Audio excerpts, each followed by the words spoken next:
नमस्ते दोस्तों। एक बार फिर से मैं आपके सामने एकादशी की कथा लेकर आई हूँ, क्योंकि पार्श्व एकादशी या फिर परिवर्तनी एकादशी भी कहते हैं इसको, ये आने वाली है। सो इसकी जो कथा है वो इस प्रकार से है कि एक बार त्रेता युग में असुरों के राजा महाबली, जिनको कि बलि भी कहा जाता था, एक बार उन्होंने देवताओं के राजा जो इंद्र हैं उनको हरा कर तीनों लोकों पर राज करना शुरू कर दिया। तीनों लोकों यानी कि पाताल लोक, धरती, पृथ्वी लोक और देवलोक। ये देखकर जो देवतागण थे वो बहुत ही ज़्यादा परेशान हो गए और भयभीत हो गए,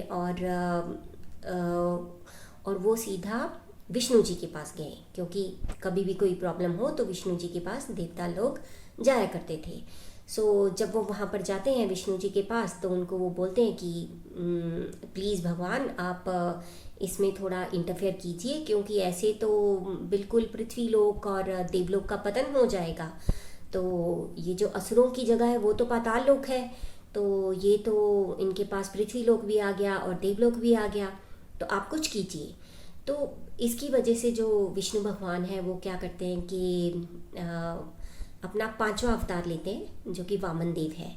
तो पांचवा अवतार लेकर वामन के रूप में वो महाबली के महल में जाते हैं। तो वहाँ पर जो राज दरबार लगा होता है वहाँ पर वो जाते हैं।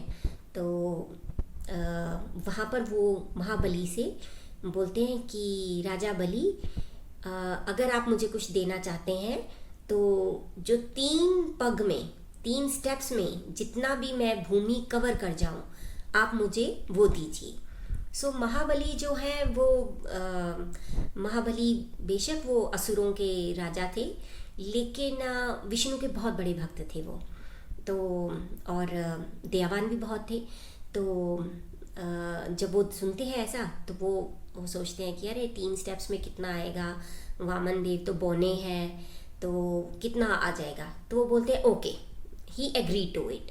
तो वामन देव जो होते हैं वो पहला स्टेप लेते हैं। तो पहले स्टेप में वो ले लेते हैं पृथ्वी लोक, दूसरा स्टेप लेते हैं और दूसरे स्टेप में पूरा कवर कर जाते हैं देवलोक। और जब तीसरा स्टेप लेते हैं तो तीसरा स्टेप लेते हुए वो ऊपर ही उनका पैर होता है, तो उन्हें समझ में नहीं आता कि तीसरा जो वो स्टेप लें तो कहाँ पर लें। तो इतने में जो महाराज बलि हैं वो समझ जाते हैं, क्योंकि वो विष्णु भक्त थे, तो वो समझ जाते हैं कि अरे नहीं, ये तो विष्णु जी ही हो सकते हैं, क्योंकि इतनी कैपेबिलिटी किसी में नहीं है कि वो इतने लोगों को एक एक छोटे छोटे पग में कवर कर जाए। तो वो अपना सर जो है विष्णु भगवान के सामने, मतलब वामन देव जी के सामने रख देते हैं। तो वामन देव जी जो है वो अपना जो तीसरा पैर है वो महाबली के सर पर रख देते हैं और उसे जो पाताल लोक है उसमें पहुंचा देते हैं। तो ऐसी कथा थी। बल्कि इसमें जो शुक्राचार्य हैं, जो असुरों के गुरु हैं, वो भी बल्कि जो है महाबली को थोड़ा सा अलर्ट करते हैं कि नहीं, ये लग रहा है कि विष्णु जी हैं वामन देव के रूप में जो आए हैं। उसको अलर्ट करते हैं वो महाबली को। लेकिन महाबली जो है वो ये सोचते हैं कि नहीं, मतलब 3 स्टेप्स में कितना ले जाएंगे, चलो दे ही दो इनको। तो इस तरह से जो है जो पृथ्वी लोक है और देवलोक है वो वापस अपने उन्हीं लोगों के पास पहुंच जाता है, और जो असुरों के पास पाताल लोक आ जाता है। तो ये कथा है परिवर्तनीय एकादशी की या फिर पार्श्व एकादशी की। तो परिवर्तनीय एकादशी इसको इसलिए भी कहा जाता है क्योंकि जो चतुर्मास है उसमें भगवान जी सोते हैं। तो अभी जो भगवान है वो योग निद्रा में है। तो इस समय क्या होता है, परिवर्तनीय एकादशी पर भगवान जो है वो करवट लेते हैं, तो परिवर्तन होगा उनके पोस्चर में, सोने के पोस्चर में। तो इसलिए इसको परिवर्तनीय एकादशी भी कहा जाता है। परिवर्तनीय एकादशी जो है, बाकी जैसे नॉर्मल एकादशी रखते हैं आप वैसे ही रख सकते हैं।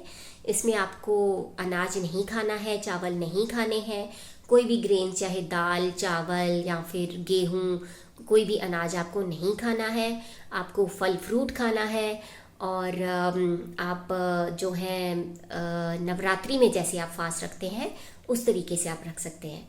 और ये जो व्रत है रखने से आप भगवान कृष्ण के बहुत नज़दीक जाते हैं। तो ये व्रत बहुत अच्छा है, मैं भी रखती हूँ, आप भी रखिए। सो उम्मीद है आपको ये कथा बहुत अच्छी लगी होगी। अगर आपको अच्छी लगी है औरों को भी सुनाइए, क्योंकि ये कथा सिर्फ सुनने से ही आपके बहुत ज़्यादा पाप जो हैं वो ख़त्म हो जाते हैं। तो आप ज़रूर सुनाइए बाकियों को भी और उनका भी उद्धार कीजिए। हरे कृष्णा।